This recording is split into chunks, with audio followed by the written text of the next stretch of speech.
여러분들, 최근에 한국은행이 기준금리를 0.75%로 올려버렸죠. 왜 올렸냐? 그 이유로는 가계부채가 올라갔다, 자산 가치가 폭등했다, 미국이 테이퍼링을 할 것 같다, 이런 많은 요인들이 있겠지만 인플레이션이 심해서 기준금리를 올린 측면도 있어요. 아니, 인플레이션이랑 기준금리랑 도대체 뭔 상관이길래 인플레이션 무섭다고 금리를 올려버리냐구리. 그래서 오늘은 이 인플레이션에 대해서 아주 쉽게 풀어드릴게요.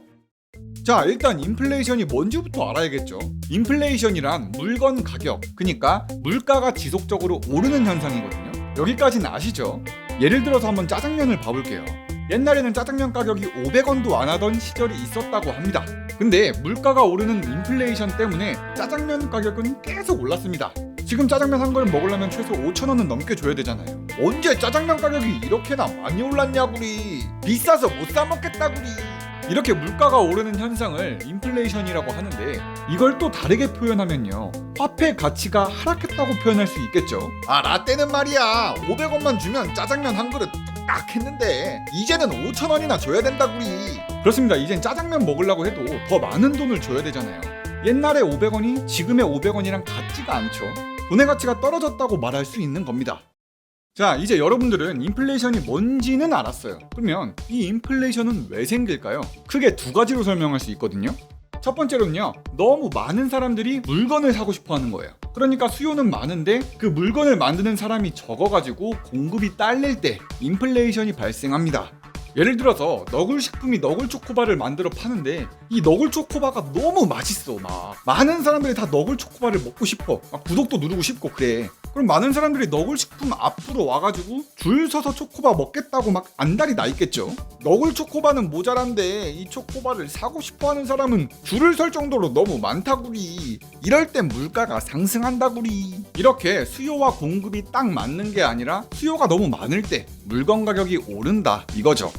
다음 두 번째로 인플레이션이 생기는 이유는 바로 돈의 양이 계속해서, 그리고 멈추지 않고 많아지고 있기 때문이거든요. 돈의 양이 많아지면 돈의 가치가 하락해서 그로 인해서 물가가 오른다는 거죠.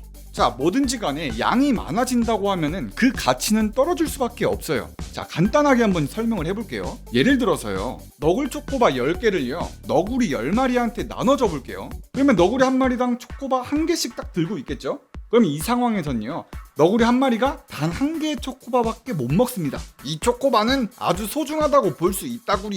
너구리들한테 이 식량은 이것뿐이다구리. 자, 이번에는 상황을 조금 바꿔서요, 너굴 초코바를 많이 뿌려볼게요. 너구리 10마리한테 이번에는 1000개의 초코바를 뿌렸던 거예요. 그럼 너구리 한 마리당 초코바 몇 개씩 가져갑니까? 100개씩 가져가겠죠. 그렇다면 너구리들은 이렇게 생각합니다. 나한테 너굴 초코바가 정말 많다구리. 배 터지게 먹어도 남을 만큼 있다구리. 자, 그럼 결과적으로 뿌렸던 초코바의 개수가 달라졌는데 너굴 초코바의 가치가 조금 바뀌었죠. 초코바를 많이 뿌리니까 너구리들은 이제 초코바를 소중하게 생각하지 않습니다. 이게 다 뭐 때문이었겠습니까? 양이 많아졌기 때문에 그래요. 너굴 초코바의 양이 많아지니까 그 가치가 하락한 겁니다. 양이 많아지면 가치가 떨어진다. 이것도 메모해놔야겠다구리. 자, 양이 많아지면 가치가 떨어진다는 게 너굴 초코바에만 적용되는 게 아니란 말이에요. 돈에도 적용이 됩니다. 이 얘기를 하려고 했던 거예요. 사실 돈의 양이 많아지면 돈의 가치는 하락합니다. 그러면은 돈의 가치가 하락하니까 상대적으로요, 물건 가격이 오르는 거예요. 그래서 여러분들은 앞으로요, 물가가 올랐다, 아니면 뉴스에서 인플레이션이 발생했다, 이런 글을 보시면 물건 가격이 올라갔다 라는 말보다는 돈의 가치가 하락했구나 라고 이해하시는 게 좋습니다. 자, 그런데 여러분, 기억을 잘 되짚어보면요, 여태까지 물가는 오르기만 했잖아요. 언제 물가가 떨어진 적이 있었습니까? 요새 짜장면 가격이 한 5년 동안 떨어지고만 있네? 이런 일이 있나? 아니다구리. 짜장면 가격은 내려간 적이 없다구리. 물가가 오르는 건 돈의 양이 많아져서 돈의 가치가 떨어져서 그렇다고 했잖아요. 그러면 이 돈의 양을 줄이면 이 물가도 잡을 수 있는 거 아닌가? 이런 생각이 들죠. 하지만 안타깝게도 이 자본주의 사회에서는요, 물가 상승, 인플레이션은 어쩔 수 없이, 그리고 끊임없이 일어납니다. 돈의 양이 계속 많아져가지고 인플레이션이 생기는 거예요. 그렇다면 왜 돈의 양이 자꾸 늘어날까요? 이걸 아시려면 여러분들께서 이 자본주의 시스템의 핵심, 예금과 대출에 대해서 조금 아셔야 되거든요. 예를 들어서요, 김너굴 씨가 돈 100만 원을 그냥 자기 집 장롱 속에 짱 박아 두면요, 아무리 시간 많이 흘러도 그 100만 원은 계속 100만 원에 머물러 있잖아요. 근데 이 너구리가 이제 좀 생각이 바뀌었어. 얘라이, 내 돈 짱 박아둘 게 아니라 이 돈 가져다가 뷰영이 은행에다 예금을 해놔야겠다구리. 띵동. 어서 오십시오. 내 돈 100만 원 예금하겠다구리. 자, 그러면은 뷰영이 은행이 김너굴 씨의 100만 원을 받았어요. 그러면 뷰영이 은행은 이 돈을요, 절대 가만히 내버려 두질 않습니다. 저는 김너굴 씨의 100만 원을 예금으로 받았습니다. 이제 이 돈으로 장사 좀 해볼까요? 뷰영이 은행은요, 김너굴 씨한테 받았던 돈 100만 원 중에서 10만 원만 남겨놓고 90만 원을 리뷰영이한테 대출을 해줍니다. 그러면 지금 상황이 어떻게 돌아가는 거예요? 김너굴 씨의 예금 통장에는 이미 100만 원이란 돈이 딱 찍혀 있는데 리뷰영이의 통장에도 대출받았던 돈 90만 원이 막 찍혀 있는 거예요. 그렇습니다. 결과적으로 김너굴 씨 100만 원, 리뷰영이는 90만 원, 시장에 동시에 쓸 수 있는 돈이 190만 원이나 된 거지요. 그렇습니다. 슬슬 느낌이 오시죠? 시장에 돈이 많아졌습니다. 이 예금과 대출의 과정을 거치면서 갑자기 90만 원이란 돈이 새로 생긴 거예요. 완전 창조경제 개꿀이잖아요. 그렇다면 이런 생각이 좀 드실 겁니다. 이게 어떻게 가능한 거지? 갑자기 돈이 늘어났네? 사실 이건 다 정부가 허락해줬기 때문이거든요. 은행은 약 10%의 예금만을 남겨두고 나머지 90%에 대한 금액은 대출할 수 있게끔 법으로 오케이 때려주겠습니다. 이 허락에서요, 10%의 예금을 남겨두는 걸 지급준비율이라고 하거든요. 돈을 일정 비율 남겨두는 이 지급준비율이 왜 필요하냐면요, 아까 전에요, 100만 원을 예금해놨던 이 김너굴 씨가 갑자기 은행에 와서 이렇게 말할 수도 있잖아요. 내가 맡겨놨던 예금들 다시 줘라구리. 그걸로 전부 초코바 사 먹을 거다구리. 근데 이런 상황에서 김너굴 씨뿐만 아니라 뷰영은행에 돈 넣어놨던 세상 모든 너구리들이 다 찾아와가지고 돈 달라고 하면 어떻게 됩니까? 은행은 줄 돈이 없어요, 더 이상. 그러면 파산하게 되는 거거든요.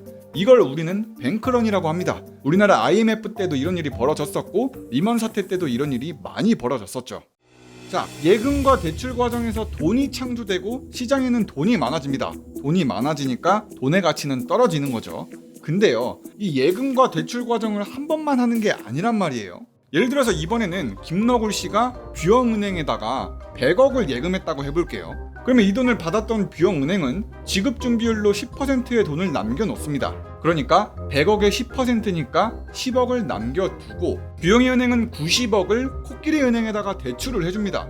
그럼 코끼리은행은 이 90억을 받아서 다시 또 여기에서 10%를 남겨두고, 그러니까 90억의 10%인 9억을 남기고 81억을 또 다른 은행, 사자은행에다가 대출을 해줍니다. 그냥 계속 꼬리에 꼬리를 무는 거예요. 다 10% 남기고 대출해주고 10% 남기고 대출해주고. 그러면은 사자은행이 아니라 이제 뭐 호랭이은행, 고양이은행, 강아지은행, 뭐 별의별 은행이 다 나오겠죠. 계속해서 대출을 해주다 보면요, 그 결과 시중에 있던 돈은 100억 원에서 얼마로 불어날까요? 계산해 보면요, 100억 플러스 그 다음에 90억 플러스 81억 플러스 72억 쭉쭉쭉쭉쭉쭉 계속 더해보면은 처음에 있던 100억이란 돈이 총 1,000억이라는 엄청난 돈으로 바뀌어요. 이걸 통화승수라고 하는데 은행은 없던 돈을 거의 만들어냈다라고도 표현할 수 있는 거예요. 그리고 이 과정에서 인플레이션이 생기는 거죠. 돈이 많아지니까요. 자, 이번에도 계속 이어서 자본주의 사회에서 왜 자꾸 돈을 찍어낼 수밖에 없나, 인플레이션이 발생할 수밖에 없는 이유도 말씀을 드릴게요.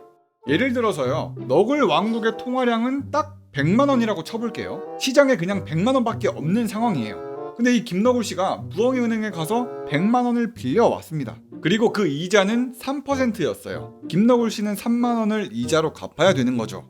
그럼 원금하고 이자 다 더해보면은 이자 3만 원 그리고 원금 100만 원, 103만 원이죠. 근데 여기서 문제가 생깁니다.